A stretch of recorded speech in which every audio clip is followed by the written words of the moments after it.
Mabuhay mga ka-stiffneck! Welcome sa cooking show ni Miss Hard.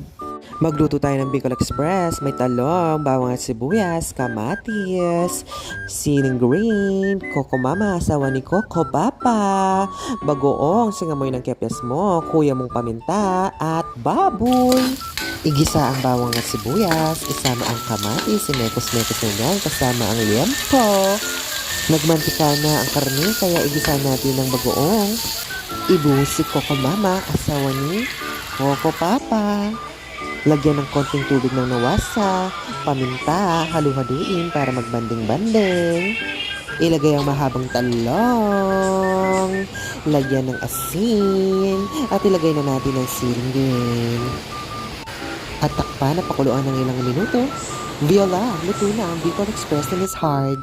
O siya, Lafang, hanggang sa muli, paalam mula kay Miss Hard.